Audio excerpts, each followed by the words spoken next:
Okay. Welcome, everyone. My name is Sue Harmon, and I'm a librarian at the Manchester City Library in Manchester, New Hampshire. Thank you for joining us today for the first part of our Culturally Curious Art series. Marc Chagall, I hope I'm saying that right, Joy, Color, and a Celebration of Jewish Culture. Jane will correct me when she starts her program. This program is brought to you today by the libraries of the GMOX libraries. The libraries in that consortium participating today are the Wadley Memorial Library, the Manchester City Library, the Nesmith Library, Hooksett Library, and the Rogers Memorial Library. This program was made possible by our combined resources, and we're very excited to be able to offer educational programs to our patrons. Just a few housekeeping notes before we get started. Because it's the webinar, all of attendees are automatically muted. Jane is going to answer questions at the end of the program, so please use the Q&A box for questions. The chat box is also open, so make sure that your message is going to everyone if you want attendees and panelists to see it. Any messages sent privately will not be read aloud, but I will answer back. This program is also being recorded. Your feedback is very important to us. In the next couple days, you'll receive an email with the program recording and a survey link. Please take a few moments to tell us what you thought about the program. Your responses really do help us, and they let us know what types of programs you'd like to see in the future. You can also sign up for your library's newsletter for upcoming programs and library news. Speaking of upcoming programs, I want to let you know about an upcoming program in the next month here at the Manchester City Library. On Wednesday, May 3rd at 6, you can join us virtually or in person for a foundational gardening program with UNH Extension Manchester gardener Ron Trexler. In this presentation, attendees will learn some of the best practices for getting their vegetable and flower gardens ready for spring, how to bring your lawn out of hibernation, caring for trees and shrubs, composting, and dealing with aggressive weeds, pests, and diseases. You can sign up by going to manchesterlibrary.org and clicking on the upcoming events button to view the calendar listings.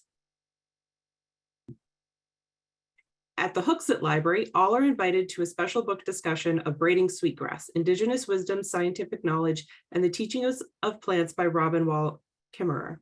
This discussion, part of the library's Spring Community Read, will be led by humanities expert Damian Costello.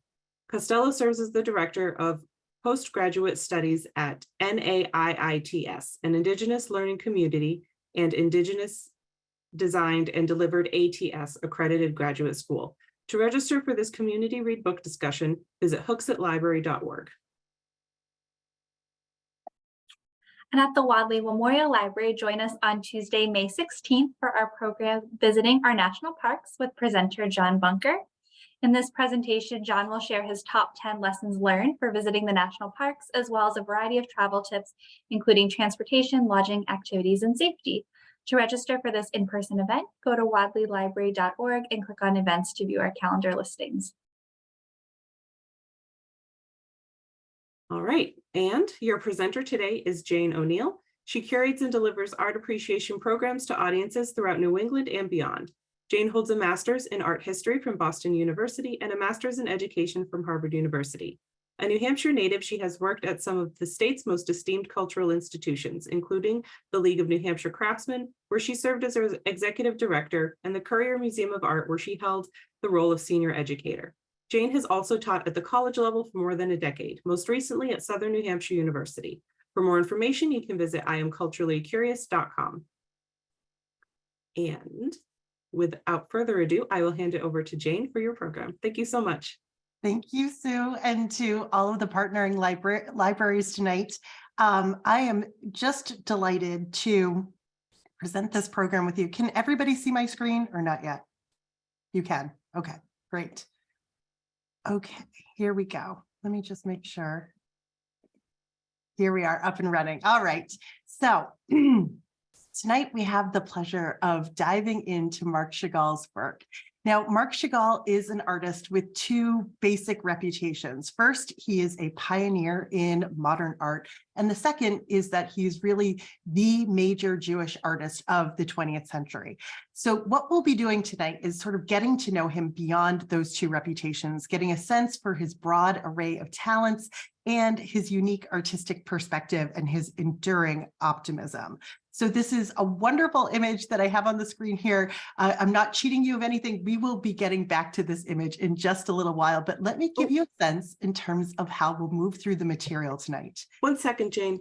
Yep. It looks like You we can't can't actually see your screen. Okay, let's see what's going on here. Share screen. Oh, you know what? I may still be. Does this work now? Yes. Okay. Sorry about that. First Sorry time about using that. webinar There it for me, is. so I wasn't quite sure. That might have been my error. I'm sorry.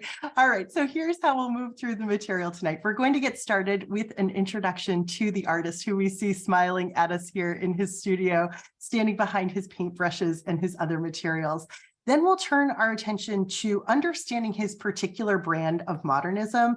And then we'll dive into what it looks like to be a Jewish artist, really how Judaism comes out in his paintings. And in particular, with his identity, it's Russian Judaism.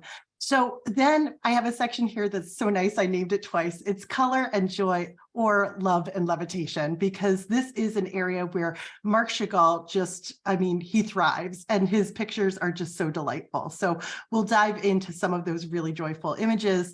But it's not all roses when it comes to the life of Marc Chagall. He suffered really some unbelievable prejudice and persecution throughout his life. So we'll turn our attention to that. And then the last chapter is really peace, performance, and stained glass windows. And then we'll wrap up with his legacy. So lots to cover. Let's dive in to getting to know Marc Chagall here. Now, Marc Chagall was born in 1887. He was born Moshe Chagall, and he was born in what is now Belarus, in a small town that was called Vitebsk. And so you can see how Belarus is closely related to Europe here, but it was part of the Russian Empire at the time.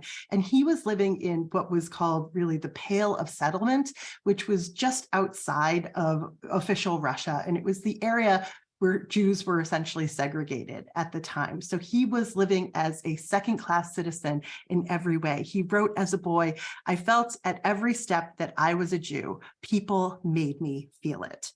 So what we're looking at over here on the right is actually his birthplace. It's now a museum that includes some of his artwork here.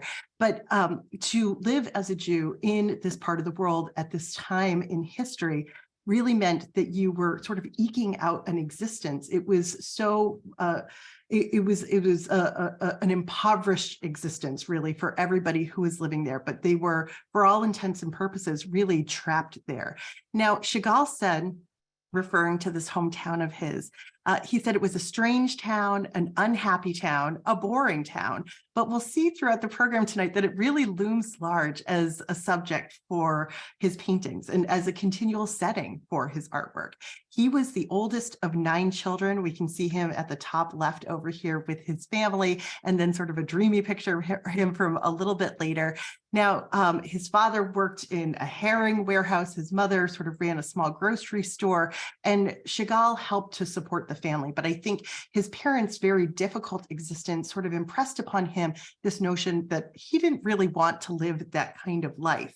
Now, growing up in a Hasidic household at that time meant that there was no art on the wall. They were sort of following the decree here, which forbids visual representation of God's creations.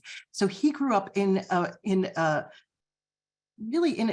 household that was devoid of imagery of any kind. The concept of art making was completely foreign to him until he started to attend school. Now, his earliest schooling was simply Jewish schooling and studying the Bible. Jews were not permitted to attend university or regular high schools, but in his case, his mother bribed a teacher and got him into a regular school. And that's when he noticed somebody sitting next to him who was drawing. And Marc Chagall described it, it was like a vision, a revelation in black and white. And he actually sort of grabbed the student and said, "How did you do this? How did you learn to do this?" And the other student was basically like, "Hey, just go get a book out of the library and start copying." That's what I did.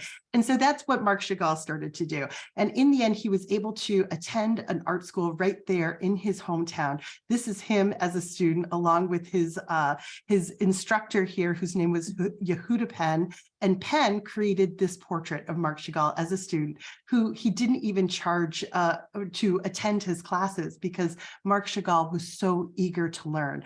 But in the end, Chagall felt pretty frustrated with this line of coursework. The emphasis here was clearly on realism and sort of an academic training, and that's not where Chagall's sort of passions or interests really laid. So eventually, by the time he's 19, he's able to travel to the big city, St. Petersburg, Russia, which we can see with, this iconic building over here on the right, was part of the Russian Empire. It was famous for its art schools, but Jews were not permitted into the city without an internal passport unless they were going there to work as domestic servants. So Marc Chagall, there was a little bit of finagling with people who were already in St. Petersburg to get him the right kind of pass to come in and study art. Now, he was as poor could be while he was living in St. Petersburg. He would sometimes collapse from hunger while he was there. And once again, he's sort of in doing this coursework as a young artist that was so unsatisfying to him, studying classical art. And in the end, he departs from this school as well. But he did have one instructor who talked very fondly about having Marc Chagall as a student. He said Marc Chagall would listen very intently to all of his instruction. And then once, the students were to pick up their materials, their pens, their paper, whatever, Marc Chagall would turn and then do the exact opposite, basically, of whatever the instructor had told him to do. So he was always a little bit of a free thinker. Now he's away from home for the first time. And what does he turn his attention to? What is he interested in creating as an artist? Well, he adopts this intentionally naive approach to painting, something that looks almost childlike. And he creates this picture called Russian Wedding. This dates to about 1909. And here we see a couple of his favorite subjects, which will extend his entire career. It's his hometown, it's a wedding, and it's music. We can see a fiddler right here at the forefront of the painting. So he has depicted a wedding procession sort of coming down the street towards us with the fiddler leading the way. He's shown us all of these other people who are going about the work of daily lives, who have stopped to take in sort of the spectacle of this happy occasion. But notice the colors here. They're kind of muddy, they're kind of dull, a little bit muted. This is an occasion that's really rooted in the artist's memory. I mean, for him as a Russian Jew, fiddlers would have been there for every major event, for weddings, for funerals, for what have you. Actually, Marc Chagall himself was very drawn to learning how to play the fiddle. I think there's like a misconception out there that he actually did because he depicts it so often. But in the end, his inclination towards art was that much stronger. And so that was the field that he really pursued. So he never played himself, but he was certainly drawn to it. Now he continues on with his studies and he gets ready to leave St. Petersburg and actually head to Paris. And he was able to do this by virtue of a very small stipend that he received from an admirer of his work in Russia's elective assembly. He was about 24 years old at the time. This is a self-portrait that he created just before moving to Paris. And I think you can see just this barely restrained enthusiasm for what is happening in his life as his life and his artistic career is literally blossoming. I love how he's wearing the beret. It's like the artistic costume, right? And he's also got his hand to his chest and he's fanned out those brushes across his chest, sort of extending towards his heart here. And I think you'll see his passion sort of spilling onto his canvases in so many ways. Now, Marc Chagall does create a number of self-portraits throughout his career, and you'll see that he can look dramatically different from image to image. Now, by the time he moves to Paris, he's still really living in abject poverty. While he's there, he's subsisting on like half a herring a day. And oftentimes, well, don't let the picture fool you. Oftentimes he was painting in the nude, believe it or not, so that he wouldn't ruin any of his clothes. But he was painting so many self-portraits, he became sort of enamored with this whole process of looking closely in the mirror and then turning his attention to his paints. So he actually began to paint his face quite a bit. He actually began to wear makeup, eyeshadow and blush and all of that. All of this is, once again, sort of the the uniform, the costume of being an artist. Now, enter Bella. Here is Bella Rosenfeld. She was also Jewish. She was actually the daughter of the wealthiest family from his hometown. And she is the woman that would become the love of his life. She was his wife, his muse, and really, in so many ways, his collaborator. He once said that he never finished a painting without Bella's approval. This is them right when they met. This is probably from about 10 years later or so. Chagall described his first meeting with her. Her silence is mine. Her eyes are mine. It's as if she knows everything about my childhood, my present, my future, as if she can see right through me. And Bella, who was a writer, described meeting Chagall. She said, when you did catch a glimpse of his eyes, they were as blue as if they'd fallen straight out of the sky. They were strange eyes, long, almond-shaped, and each seemed to sail along by itself like a little boat. Can you imagine these poetic souls coming together? No wonder they fell madly in love with each other. So they returned to the Russian city of Vitebsk. In 1915, they get married, and they're sort of trapped there because of the outbreak of the First World War. So Bella gives birth to their daughter, Ida, the following year. Now, then the couple moves to St. Petersburg, and they find themselves in the front row seats, basically, as spectators to the Russian revolutions. Now, Marc Chagall welcomed the Bolshevik Revolution in 1917, not only because it made him, as a Jew, a full citizen of Russia for the first time, but it also recognized him as an artist. And in fact, he had an elevated status after the revolution. For this kind of brief, heady moment, avant-garde was considered the new establishment art of Russia, and he became a sort of commissar to the arts. He became the head of an art school for his hometown. But official opinion quickly changed, and before long, Marc Chagall was forced to resign, and he talked about his artwork being unwelcome in Russia. And I think you can sort of see that reflected over here in the self-portrait on the right. He said that the new regime had turned the Russian Empire upside down the way I turn my pictures. And so we can see his little hometown here sort of coming off of the canvas, and things like this tiny goat and a house sort of falling off of that vertical axis there. Also, look at how grim-faced he is here. It's not really in keeping with who we know Marc Chagall to be. Now, following the end of World War I, Chagall and his family moved back to Paris, where his work and really his family life just thrived there for several decades. But in the late 1930s into the 1940s, the anti-Semitic beliefs of the Nazi Party created this particular threat to Marc Chagall and his work. His paintings were confiscated, they were publicly disparaged, and sometimes even destroyed. To add to the stress and sadness of this challenging period in the artist's life, his beloved Bella sadly passed away just before the end of World War II after 29 years of marriage. Now, Marc Chagall did not live the rest of his life without love. He actually found two women following that where he could find love again. He spent the next 7 years with Virginia Haggard over here, who was a Briton. They had a son together named David, but Virginia Haggard ends up leaving Marc Chagall. It sort of bruises his ego for a little while. And in the end, he gets married again to a woman named Valentina Brodsky, who we see over here on the right. She came from a similar Russian Jewish background. It seems like she had sort of a steadying influence on his life, particularly in his late career. He referred to her as my joy and my delight.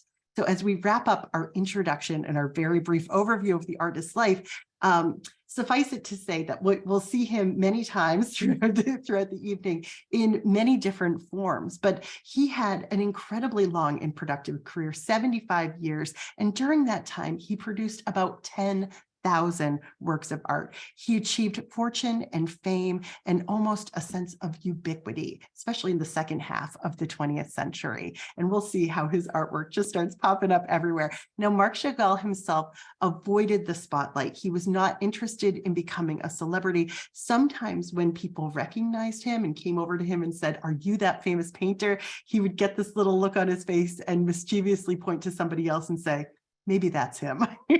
So through it all, we'll see that Marc Chagall remains true to the themes that were important to him, and that's love, that's his Russian Jewish heritage, his set of personally significant symbols that we'll see again and again throughout the evening and throughout his life. And then the style and these joyful colors and these really imaginative compositions. So let's dive into Marc Chagall's modernism. Let's find out how he got to where he was as an artist. So when he first goes to Paris, this is before he ever met Bella, before he was ever married, he's still this young, starving artist here. We can see him in a self-portrait from 1914, looking very serious, right? But this is the place where he is exposed to all of these revolutionary ideas about painting. Now, for a time while he was in Paris, he lived in this building here, and it's a famous building called La Ruche, which translates roughly to the beehive. It was a hive of activity, but it also sort of looks like a beehive too. It's like the circular building, and it was very cheap housing. Some people referred to it as an artist colony because it was so cheap. It attracted artists, but it also attracted like addicts and drifters and that sort of thing. It was the type of place where if you didn't pay your rent, nobody would kick you out. There was no heat, there was no running water. It was sort of a desperate place for somebody to be. But there were a number of other major artists who would become major artists of the 20th century that were also there, many of them escaping these pogroms from Eastern and Central Europe. And when I say pogroms, that might be a word that's not familiar to some people. That's a term that's oftentimes used when you're talking about the history of Marc Chagall, and it specifically refers to Jewish massacres. So there are other Jews there who have escaped political violence. And so Marc Chagall found that he could sort of keep himself from being homesick by socializing with them, by reading poetry with them, and speaking in Yiddish, sort of maintaining that cultural aspect of his Judaism while he was in Paris. So once again, he's poor, he's doing everything he can to survive during the day, and he paints all night. Once Chagall said, in La Ruche, you died or you came out famous. And we know he didn't die, so that's good. So let's see what he was producing while he was there in Paris. In this intensely creative environment, Marc Chagall was really exposed to all of the new ideas around modern painting. So this was an experimental time for him, and he's basically trying on different styles and seeing what fits. So this is another 1914 self-portrait. It's entirely different from the one we just saw.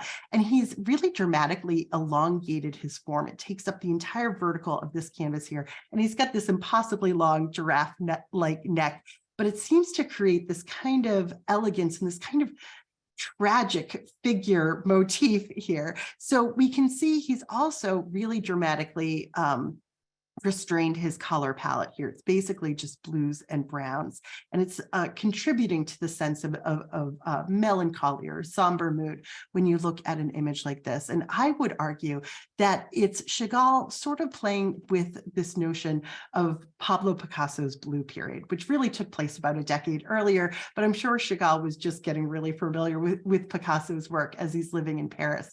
If we compare it to 1903's The Blind Man's Meal over here, you can see that same kind of dramatic elongation of the form. You can see the same restrained color palette, the same attempt to describe a tragic figure here. So there's a lot, but I would say especially about that, the exaggeration of the form here in order to evoke a specific mood. This is something that Chagall certainly takes away from his experiments in La Ruche.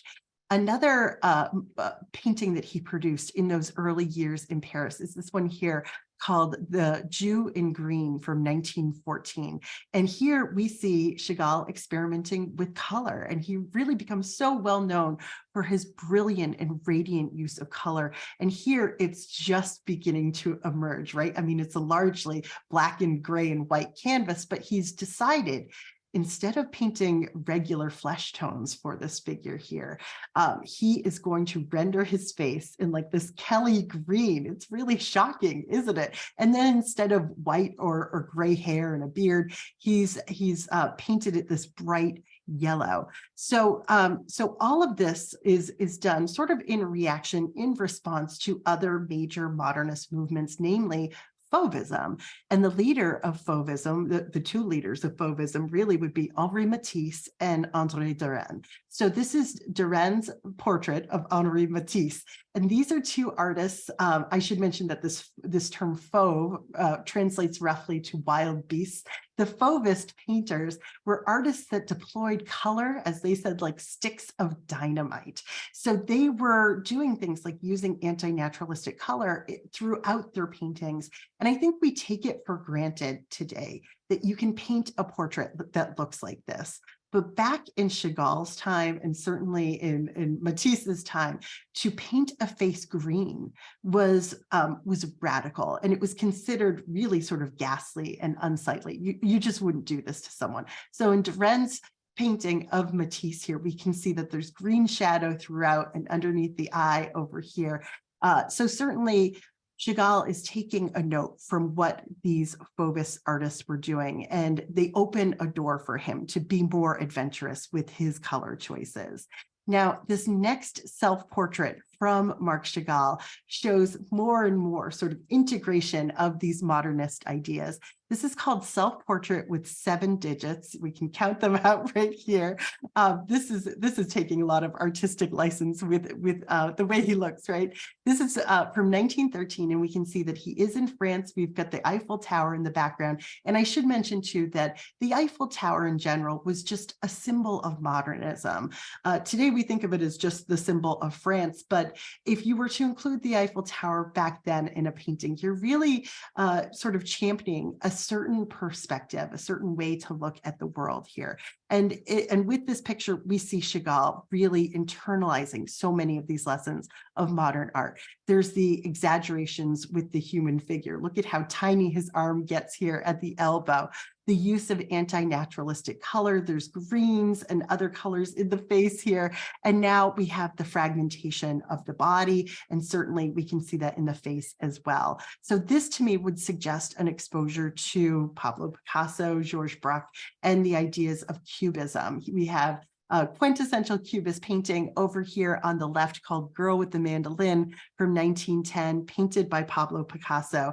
And you can see Pablo Picasso, it's almost like he's taken an Amazon box and just flattened it. He's taken this idea of three-dimensional form and reduced it down to these flattened cubes and rectangles here. He's also reduced his color palette back, down to browns and tans and grays over here. Now, you can just barely make out the fact that there's a figure and she's playing a musical instrument. So what he's doing here is incredibly influential to Marc Chagall. We can see Chagall sort of taking a note from it. I think you can see it in particular if you look at his forearms here. One arm has a shadow sort of at the back and underneath. The other arm has the suggestion of a shadow at the top. So by including an inconsistent shadow like that, he is simultaneously suggesting three-dimensional form and destroying it. This is a really modern way to produce a painting here. But in the end, he never went as far as Pablo Picasso did in terms of Cubism. He said, let them eat their fill of square pears and on their triangular tables. What Chagall does is develop a sort of a modern fragmentation that is all his own. And that brings us to this wonderful image that we started with tonight. This is 1913's Paris Through the Window. So we can see this blend of Fauvism here and Cubism. Look at the way he's fragmented the space of the sky with these like brilliant rays of light and color here. He's using sort of a rainbow palette to describe the window frame. In this case, of course, we've got the Eiffel Tower, because not only is this Paris, but this is modernism. It's like a neon sign, right? But we can also begin to see some of the elements that Chagall will be playing with throughout his career. He loves to invert things. In this case, it's a train. We also see two figures that are meeting each other head to head, but they seem to be floating horizontally in this space. And we also see the introduction to a floating or flying figure up above here. We'll see a lot of that throughout Chagall's career. Now, if you have really good eyes, there's one last piece here that I want you to sort of lean in and look at very closely at, because coming out of the Eiffel Tower here in this pinkish red triangle, you might just barely be able to make out what looks like the head and body of a cow. And we're going to be seeing a lot of livestock in tonight's presentation. In fact, this is going to be our segue to talking about Russian Jewish themes. So, all right, let's dive into what that really means when it comes to looking at Marc Chagall's work. Now, art historians have emphasized that throughout the evolution of Marc Chagall's style, as he's finding his own brand of modernism, he remains emphatically a Jewish artist whose work was one long dreamy reverie of life back in his native village of Vitebsk. Now, his personal take on modernism, his signature style, really can't be divorced from the appearances of Eastern Europe, from Jewish folk culture. His modern style almost always includes references to village life, references to the animals that he would have seen on a regular basis in village life, and sometimes even references to particular fairy tales. It's all one and the same when it comes to Marc Chagall. So we are looking at a really famous painting by him called "I in the Village" from 1911. This is at the Museum of Modern Art in New York City. And so everything looks a little dreamlike here, but right here in the foreground, we have this tall profile face. Maybe you could make the argument that that is Marc Chagall. After all, the title of the painting is "I." So here he has potentially rendered himself with a green face, not the first time he's done this, right? And then there is what is alternately interpreted as like a sheep or goat or a cow looking directly at him. And he underscores this visual connection. Once again, if you have very good eyes, you can see there's actually this tiny line that's connecting their eyeballs. So this notion of "I in the village" is a little bit of a pun. He had a poet friend who actually named this painting for him. So there's so much going on here. So this figure is holding this little tree of, it's sometimes referred to as like a little tree of life, or this little plant down here at the bottom foreground. Chagall is fragmenting space in really interesting ways. He's sort of created this circle form right at the center that kind of unifies him and this animal. There's another circle over here. In the animal's cheek, or perhaps through looking through it, we can see a woman milking a cow. We can see another man who's holding a scythe, and a woman kind of floating upside down or hanging upside down that he seems to be kind of interacting with.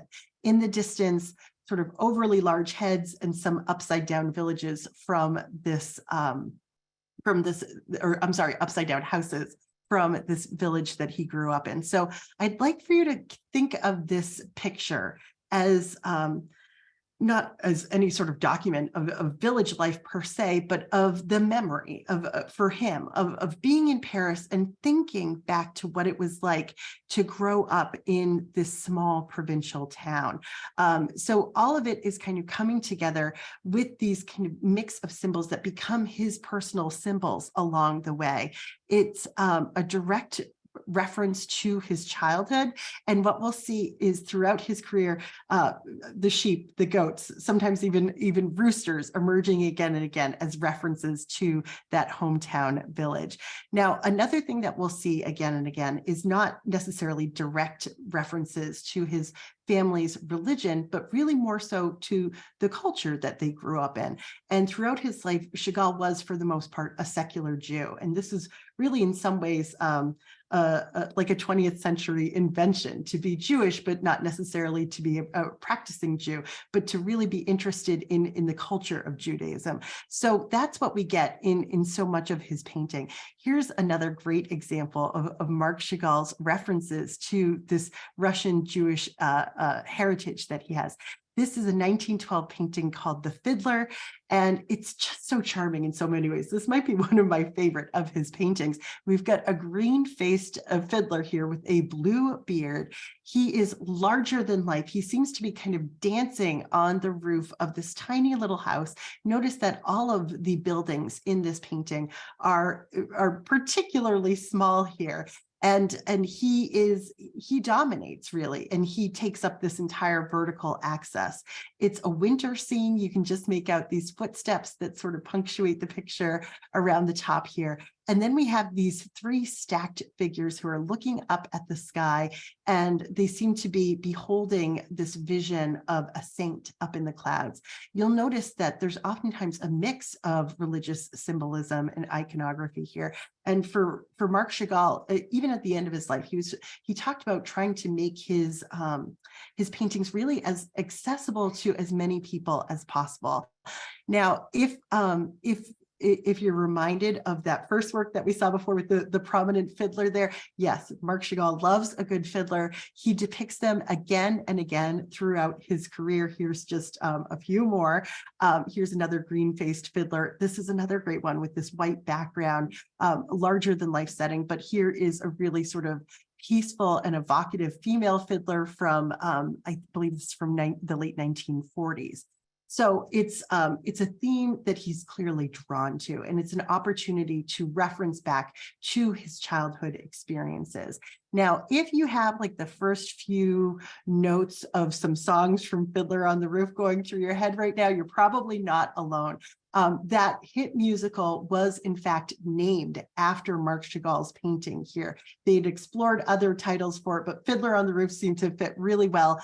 And in fact, Marc Chagall's paintings inspired the set for the I think the first Broadway production of that show. All right, so so now we continue on with a little bit of Fiddler on the Roof stuck in our heads. So Marc Chagall is still really sort of deeply invested in religion in sort of like I mentioned before, a secular way and sometimes in an unexpected way.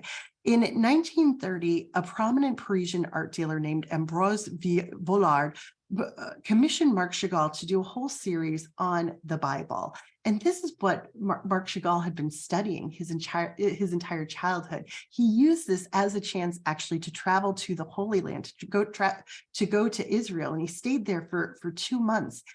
Just exploring that setting, thinking back to all of his ancestors to help inform his depictions of the Old Testament, and that's what we're looking at here. This is the sacrifice of Isaac, where Abraham is told by God to sacrifice his firstborn son, and then at the very last minute, God, or in this case, an angel, intervenes to save the life of the son. It's like a test of faith right here. And so some art historians sort of talk about how, because Chagall had spent all this time in the Holy Land, there's this sensitivity in particular to the way that he renders the faces, that it really does look like the people of Israel there.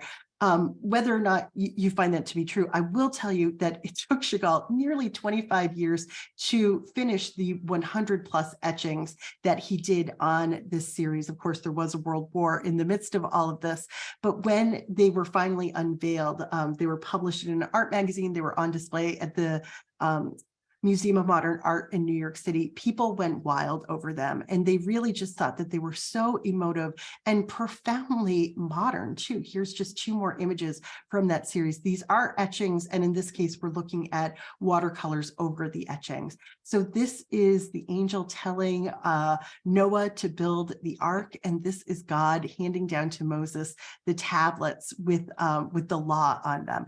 So they're very simple. Like, once again, they sort of have this naive quality to them, but they're very powerful in their ability to tell stories. You could probably recognize these scenes yourself. Chagall said, "I did not see the Bible, I dreamed it. Ever since early childhood, I've been captivated by the Bible. It has always seemed to me, and still seems today, the greatest source of poetry of all time." Now, some artists and art historians thought that it would be a big risk for Chagall as a modern artist to be looking back at ancient history for his subject matter, but because these were so well received, one of the greatest art historians of all time, Meyer Shapiro, said, "If we had nothing of Chagall but his Bible, he would be for us still a great modern artist." So this kind of risk that he took here certainly paid off. All right, now let's turn our attention really to the fun of tonight's program, for perhaps what Chagall is best known for, his pictures of love and joy. Now, if anything, Chagall has been criticized for being too sentimental, but I will tell you, I am a romantic and I am a sucker for everything that we're about to see in these next few images. So some of Chagall's most beloved paintings were inspired by those early years of life with his beloved Bella, his first wife. They had met at a party in 1909, and it was literally like love at first sight. He said, essentially, as soon as I saw her, I knew she would be my wife. And this painting that's called Birthday from 1915 was painted just a few weeks before they were married. And if you're sitting here as somebody who's married tonight, this might remind you of that giddy sense of love that you have when you first realize that you have met somebody who is like a soul connection for you. So these figures here that he paints, presumably himself with Bella here, kind of floating off the ground, these bubbles of ecstasy, they inhabit the very sense of joy. Chagall has turned his back, presumably because he's just given Bella these flowers, almost as though he's walking out the door, but he is just remembering as they float in the air like this, that he wants to give her a kiss. So his neck bends back and twists in this impossible way, and her eyes bulge wide open, sort of surprised by the floating, surprised by the kiss itself here. So there's so much here that I think just kind of makes your heart sing. It's really wonderful. And if you're not into all of the sentimentality here, I think the rest of the picture is fascinating on its own right. There's all of these kind of conflicting but sort of related patterns throughout their little apartment here. There's a repetition of all of these shapes, especially the circles over here.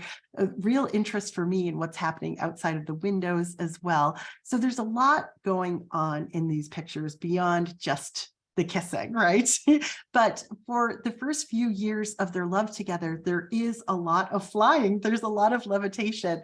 And certainly, the love's first blush makes you feel just like that. I'm not sure I've ever seen a better depiction of what it feels like to fall in love than this picture over here. This is called The Promenade from 1917, and over here is called Over the Town from 1918. So levitation is the name of the game. In these pictures, the joy these lovers feel just renders them weightless, and they float into the sky like balloons. On the left, you get the sense that the couple was just having a little picnic. There's some wine over here in the blanket. And as they stand up, Bella just floats up into the sky, and Marc Chagall sort of holds her hand as he trying to, keep her tethered in some ways. I think he's about to rise up too. Look at how his heels are a little bit higher than his toes. He smiles out at us, and I think he's holding a little bird in his hand. It's like they are about to take flight. There's a little bit more of a somber mood in Over the Town. I always get the sense that they are asleep or sort of lying in bed in this moment, and the bed is the clouds. But we still get all of the wonderful details of this hometown that they both grew up in. And I love this idea that their joy and their connection here is a physical force that's stronger than gravity itself. So, incidentally, as I was looking at the promenade the other night, I thought, oh, this reminds me of some dance in a movie that I saw.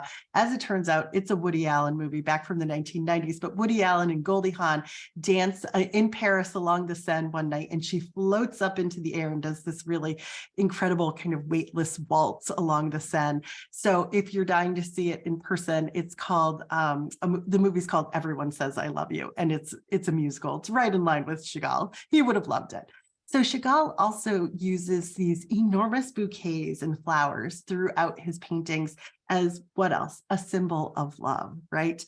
So here they are as the very embodiment of romance in these two beautiful paintings where we see this kind of complicated shift of scale and perspective. Now, he still integrates some of these flying lovers over here, as we can see on the right, and then little references to that small hometown of his in Russia. On the left, we have The Woman in and the Roses from 1929. And we can see this massive, well, this very long, at least, this elongated nude woman who's resting on this enormous bouquet of flowers. We don't know if she's life-size or if the flowers are over life-size, but they sort of function as like a tree. They take up almost the entire painting. Below that vase of flowers, we see the village, we see a tiny little building into the distance, and then just one solitary figure rowing a boat. It reminds me of how Bella wrote that Marc Chagall's eyes were like little boats, sort of going in different directions. And actually, we can see another person, little boater over here on the right as well. This is called Bouquet with Flying Lovers. This is a work that Chagall started in the 1930s. We see more references to the Russian village. We even see, I think it's a goat over here with a fiddle or a cello. But here we can also see a tabletop, the chair. There's just these incredible shifts of perspective throughout that composition. All familiar elements here. Now, blues dominate both of these pictures. And I think in each case, it gives us this sense of peace, of calm. It's like they're both these kinds of nocturnes, really.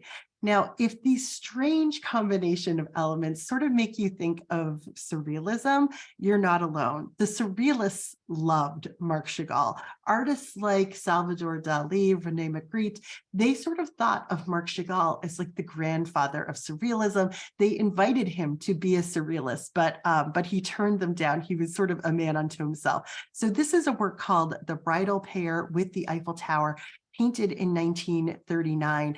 So in addition to this beautiful floating couple on their wedding day and the little fiddler who is, of course, marking the occasion, they are accompanied by what else? A giant rooster. It just doesn't make sense, right? And we also have more livestock kind of emerging from the trees over here. In the middle ground, we can see the actual wedding ceremony. It's a Jewish wedding ceremony, but in this case, it's not Chagall and Bella, at least it doesn't appear to be. We have these sort of nymph-like flying figures that are bringing candles and flowers here, but it's all certainly set in Paris. Chagall has turned this into a fairy tale. It's a Parisian wedding fairy tale here. And of course, it feels as joyful as it could possibly be with this couple kind of floating in the air. So not to beat a dead horse, there's just a few more scenes of lovers and floating here. Here we have a work from almost 25 years later. The brushwork is a lot looser here, but we see that Chagall is sticking with the themes that he loves. We've got lovers, we've got flowers, we've got village, we've got animals. It's all kind of coming together here. And of course, we also have the green face, just like we saw way back in his early years in Paris. And so now we're beginning to see that our emotional our response to a Kelly green face is not necessarily what Marc Chagall is thinking when he paints his lovers, because very oftentimes his lovers have this green face. So certainly for him, it might be like sort of a growth or renewal sense when we see that green there. And I also just love this sort of a slice of white silver moonlight in this particular work. So we'll end this section with what else? Another pair of flying lovers. This one is from 1970, and it's called Wedding in the Paris Sky. And let me just note here, it has been at this point more than 50 years, I think, since he's met Bella, since he first fell in love. And the man is still creating these images that are all about falling in love and that sensation of floating, that joyful sensation. You have to imagine that is kind of an emotional state that he lived in or was able to reconnect with by creating images like this. And of course, we've got all of our familiar elements here. We've got a green-faced bride. We've got this huge bouquet of flowers, which in and of itself is just absolutely gorgeous. And of course, we've got our Eiffel Tower in the background here. So I think looking at these images, it just makes your heart soar just a little bit more to think and reconnect with this kind of weightless joy that he could create. Now, unfortunately for Marc Chagall, his life was not always weightless joy, because the very fact of being Jewish in the 20th century meant that you were a target, certainly. So not long after Chagall began his work on the Bible, going back to the early 1930s, you have Adolf Hitler coming to power in Germany. Now, before entering politics, Adolf Hitler was himself a painter. He was actually twice rejected from the Vienna Academy of Fine Arts. But he went on to have these very strong opinions about what great art was. And that was something that he infused in his politics from the get-go. So even as he's, starting these military campaigns against other countries in Europe, even as he is starting concentration camps, he's talking about art, and he's talking about what's good art and what's bad art. And for him, modern art was always the bad guy. And so he, as we'll see, he and the Nazis try to link modernism and Judaism and use it as essentially an excuse, use it as the reason for the atrocities that they committed. It's really just unbelievable. So we have Marc Chagall, an artist who is painting Jewish subjects, Jewish themes from the very beginning. Now, in 1937, about 20,000 modern works of art were taken by the Nazis out of just German art museums. They were confiscated for being degenerate. Over 200 works by Marc Chagall alone were taken out of German museums, including this painting here that's called Snuff. And what we're seeing is a Jewish rabbi who's holding this little vessel here, and he's got a little bit of smokeless tobacco pinched between his fingers. It's painted with Marc Chagall's signature style here. He's got the green beard, he's got the bright yellow background. Everything's rendered with this kind of naive approach to painting. Now, after the Germans seized this, the authorities put it on display in a window on a public street. And beside the picture, they placed this dramatic sign that said, "Taxpayer, you should know how your money was spent." From there, the Nazis staged this huge art exhibition, and it was very hastily staged. They just put it together in about a couple weeks, and it included about 600 modern works of modern art that came from those German museums that they were confiscating works from. They called this show the Degenerate Art Show. This is the cover of the catalog for that show. And over here, we have Adolf Hitler and other Nazi party leaders actually heading into the gallery here. Now, the Nazis took special effort to connect modern art with their anti-Semitism. There was a pamphlet that was put out by the Ministry of Education to coincide with this exhibition, and they declared Dadaism, Futurism, Cubism, and all the other isms of modernism the poisonous flower of a Jewish parasitical plant grown on German soil. Examples of these will be the strongest proof for the necessity of a radical solution to the Jewish question. So really, modernism equals Judaism, and something's got to be done about it. So in an effort to dehumanize the artists that were included in the show, you even had the Nazi propagandist Joseph Goebbels go on radio and refer to these artists as garbage. So there's Marc Chagall right in the middle of it. This man who has sort of escaped poverty and is living kind of like his dream life with his love and his daughter in Paris. And here's his work on the wall in the Degenerate Art Exhibition. All of these galleries had titles that were given to it by the Nazis. Some of these titles were things like Madness Becomes Method or Nature as Seen by Sick Minds. All of these titles were there to disparage it. But the title right here over Marc Chagall's work says Revelation of the Jewish Racial Soul. So clearly they're trying to disparage his work in every way imaginable. Now, interestingly, in the Degenerate Art Exhibition, there were, like I said, about 600 objects in the show, but there were only 6 Jewish artists, and Marc Chagall was one of them. So clearly, like, he was in their crosshairs. There was a fiddler in the show, and there was also this work over here from 1917 called Purim. In total, he had more than 60 works that were in this show. Interestingly, when Chagall's work was first shown in Germany a couple decades earlier, the Germans loved it. The German press swooned over his work. But by the time it was being displayed by the Nazis, the German press described it as green, purple, and red Jews shooting out of the earth, fiddling on violins, flying through the air, representing an assault on Western civilization. So several of Chagall's works were burned by the Nazis. Quite frankly, it's remarkable to me that any of them survived, or that he himself survived for that matter. Incidentally, he lived largely oblivious to what was happening back in France. And it wasn't until the early 1940s that several individuals in the United States identified Marc Chagall as someone who was important and in danger and needed to be rescued. So over here we have the head of the Museum of Modern Art at the time, Alfred Barr, and over here we have a young journalist named Varian Fry. And the two of them recognized that Marc Chagall needed to get out of Europe. Otherwise, he would wind up at a concentration camp. Chagall had moved out of Paris, but he was still living in France. He'd been stripped of his citizenship by this time because the Nazis had already overrun France. And he was just beginning to sense that things weren't going to go so well for him. So Fry shows up at his doorstep and basically says, come with me if you want to live. And apparently Marc Chagall's response to that was, oh, we're going to America.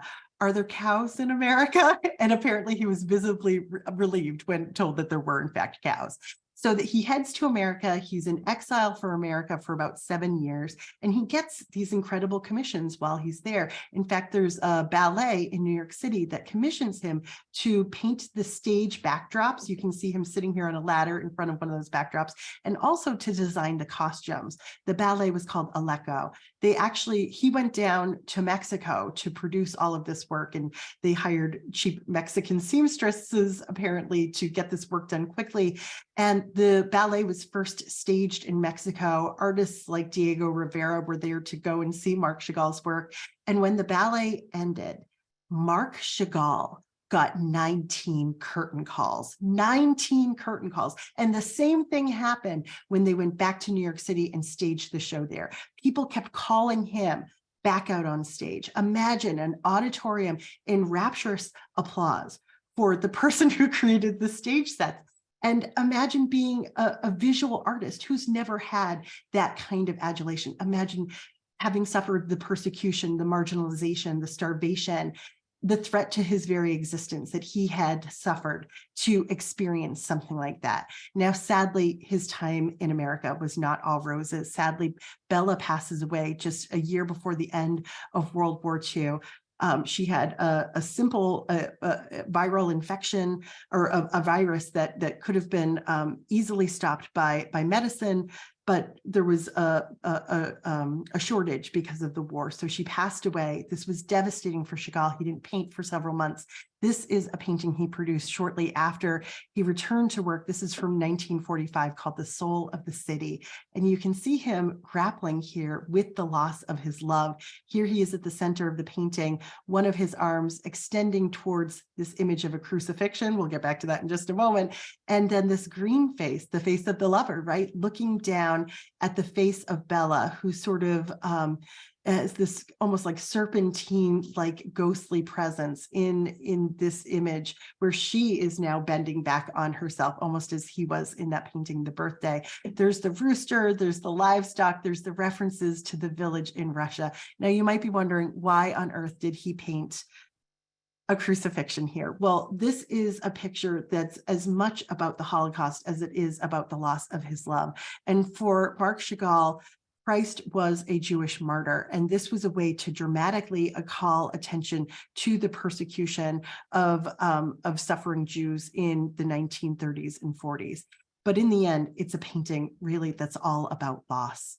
So now let's turn our attention to how his career sort of soars in the last few decades of his life. And I realize we're going a little over time, so I'll do this as quickly as possible. The war ends, Chagall returns to France, but his work, and I should say his work, remains in demand for decades to come. So what we're looking at here is the Paris Opera, the Garnier Palais, and they sought to create a new mural inside this really elaborate late 19th century Beaux-Arts building. And so Marc Chagall won the opportunity to do this painting.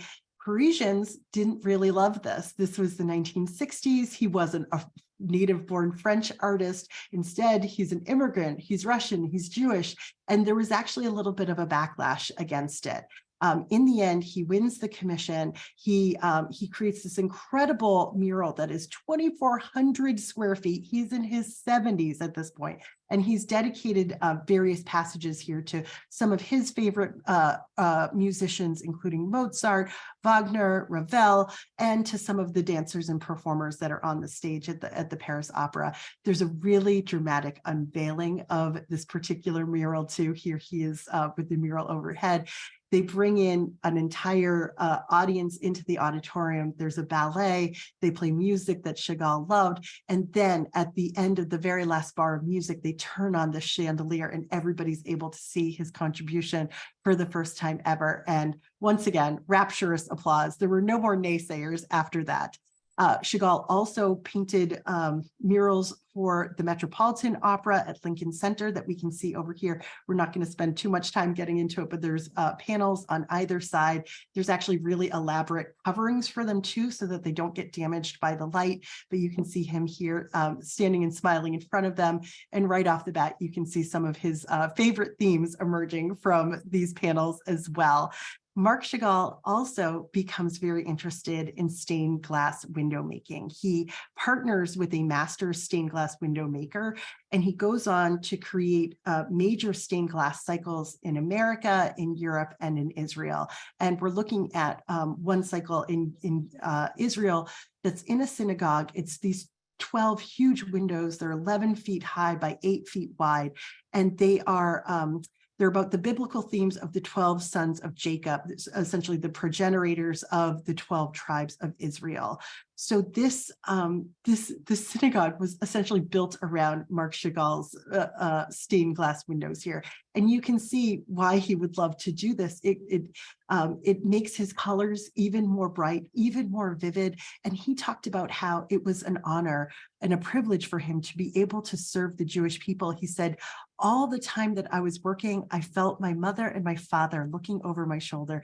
Behind them were Jews, millions of other vanished Jews of yesterday and 1,000 years ago. So he created this as a gift. He didn't charge them for his work. And he ends up doing this quite a bit towards the end of his life. You can just feel sort of this loving heart in so much that he did. One last stained glass window for us to look at. This is the peace window. This is at the United Nations in New York. It's 15 feet long by 12 feet high. It's from 1964. And here we can see a real mix of of religious imagery here. We've got the Star of David at the top. We've got a serpent down here. We've got mothers and children at the top and bottom, but we also have a crucifixion over here. So as an adult, as I mentioned, Chagall was not a practicing Jew, but through his paintings, through the stained glass work, he continually tried to suggest a more universal message using both Jewish and religious themes. But the colors here, they just sing, don't they? So we'll wrap up with Marc Chagall's death and legacy. Now, he lived to the ripe old age of 97. He passed away in 1985. He was the last surviving master of European modernism. Picasso, Matisse, all of them are gone. He was buried alongside his last wife, Valentina Brodsky, in a non-denominational cemetery in Provence, France. Now, even before he passed away, there was a museum dedicated to his biblical works in Nice, France. When it was dedicated, he said, "My paintings represents not the dream of one people, but of all humanity." And in the years since he's passed, there's been a musical inspired by his love for Bella. This is called The Flying Lovers over Vitebsk. And you can go on YouTube and see little snippets of it, but you can see even from the stills here, they get the colors right, they get the fragmentation right, they get the sense of flying and the animals spot on. It looks incredible. Also in at the Sochi Olympics in 2014, which were in Russia, they did a whole sort of Marc Chagall tribute during the closing ceremonies here with this inverted Russian village and flying figures like you see here. And for any Gen Xers out there, you probably remember that very special scene in Ferris Bueller's Day Off where he kisses his girlfriend in front of the Marc Chagall stained glass window at the Art Institute of Chicago. It impressed upon a lot of us at a young age.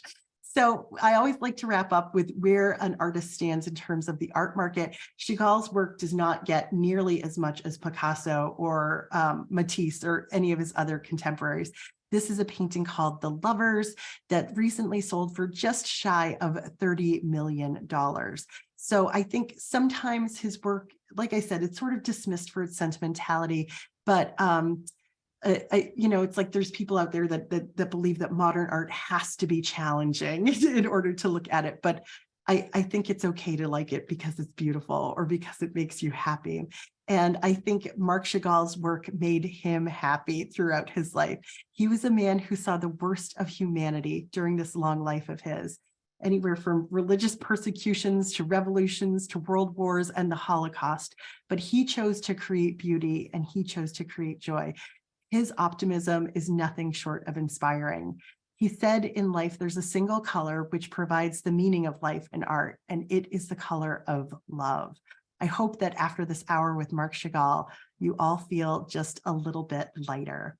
So I will end there for now, and I'll start looking at some of the questions in the Q&A. Please feel free to have at it.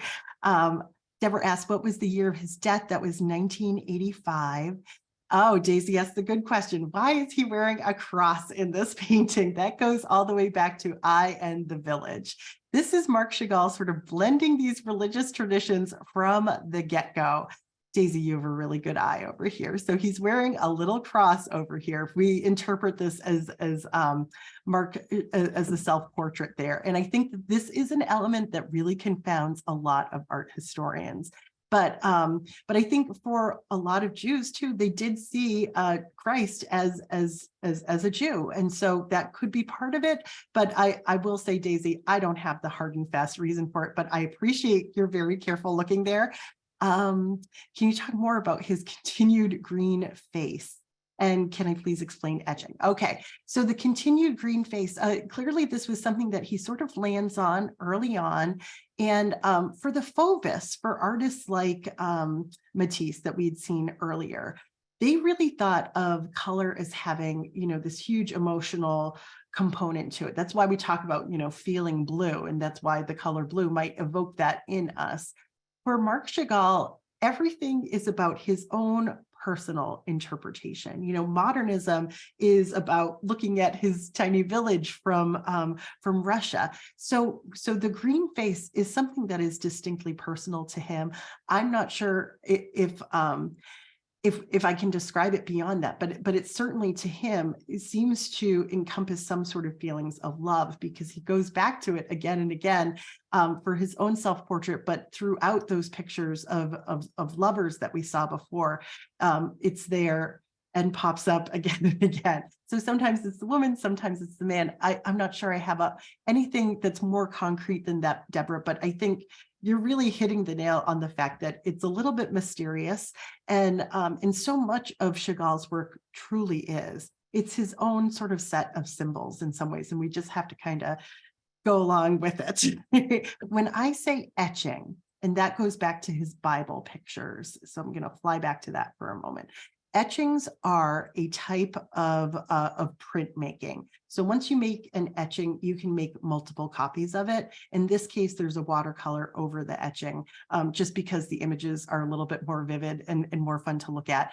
The process of making an etching, I feel like I might butcher this as I describe it, but it's essentially oftentimes when you make an etching, you're working with like a copper plate and you're treating it with various chemicals, and then you're sort of using this little tool to almost like draw on it, use more chemicals to like resist that, and then you ink it, and then you can make a print from that copper plate. I probably have sort of butchered that. I think I've made one etching in my life, but there are certainly some good resources on that. So it would be a way to essentially make a drawing that you could reproduce again and again. Catherine asks, when did he do Hadassah windows at my school, Hadassah Medical University in Jerusalem? Let me see if I have that in my notes. I had at one point, Catherine, I'm sorry that it wasn't in the program. I had all of the stained glass windows in my program at one point, and then I realized that there was just not enough time for it. But I think I still have this in my notes. So let's see here. I don't have it in my notes. I apologize. That was like the one that I don't have in there. But it probably would have been from the final decades of his life. I would guess it was probably sometime in the 1960s or the 1970s. And then somebody else has said, somebody else has mentioned that the stained glass windows in Israel are at the Abel Synagogue at Hadassah Hospital. Thank you for mentioning that. I'm sorry, I didn't fill in the exact location there. Those windows are incredible. I believe at one point they were damaged. And because it was a hospital setting, there's a real concern beyond the windows themselves for the safety of, I believe it was some sort of violent act outside of the building that damaged the windows.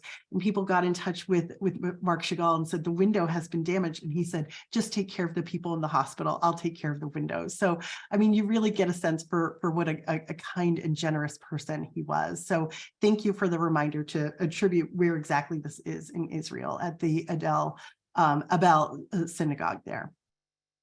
All right. And I'm looking through the chat now too. I think I'm seeing just very kind words. I appreciate that.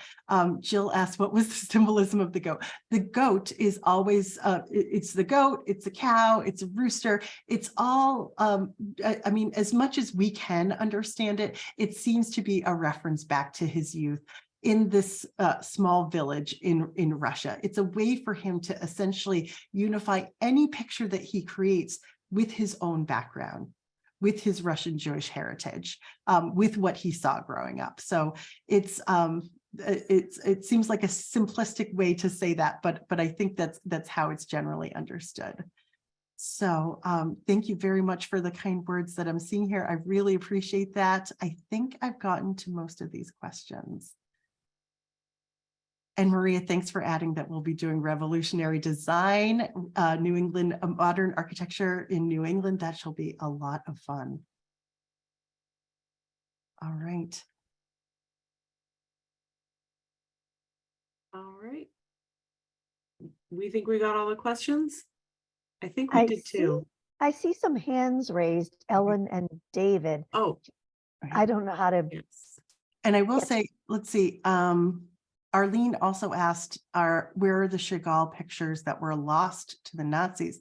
Ooh, I'm not sure I've got an easy answer for that. I know that about 3 of them were destroyed, and I know that they took like a copy of his autobiography that he had written, and they destroyed that too. Generally speaking, if they didn't destroy them, the Nazis tried to sell them. So I'm not sure where everything ended up. That's a really good question, but I'm sure that people are very careful in terms of provenance research these days in sort of tracking what has passed through the Nazis' hands and getting things back to the institutions or the people that they originally belonged to. So that's a really good question. Okay, so there's 3 people now raising their hands. I'm going to go with the first person that raised their hand a while ago, Ellen, and I'm going to allow her to ask her question if she has something to ask or add.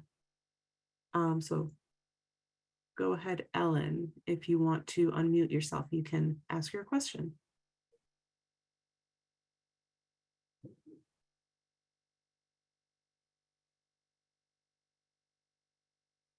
And if not, that's okay. I'll go to the next person. Unless I didn't get it right. Because there's a button that says allow to talk. So, all right, David, I'll do you next.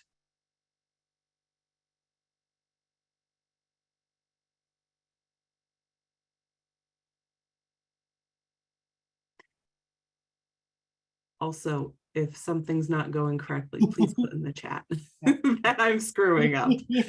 All right, so David, if you're all set, I will allow Howard to talk and you can ask your question.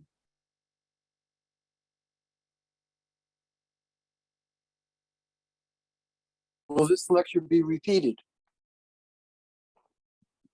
I think we're recording tonight, right? Yeah, we're recording. And I'm going to be delivering it live a few more times. I think if you go to my website, iamculturallycurious.org, I have a calendar page. I'll put that in the chat too. I have a calendar page with links to public programs like this one. So I think next week I'm doing this program a couple more times. Or Can you sorry, repeat your website again? yeah. iamculturallycurious.com. I realized I just said .org. I'm a .com. You write that down. Oh, I wrote that to the, yeah. I'm not sure I wrote that to everyone. I am culturally curious. Awesome. All right, now I'll go to the last hand that I see, Patricia.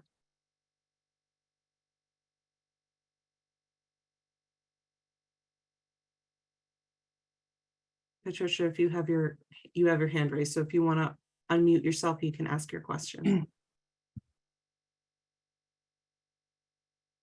And since it seems like we might be having a little bit of a challenge with that tonight too. If anybody wants to reach out to me through my website, please feel free to do that. I always love to hear from people, especially if you have sort of insight to anything that we talked about, questions, corrections for me. I'm all ears. So please feel free to reach out to me on the contact us page of my website. Great. Thank you so much, Jane, for joining us tonight.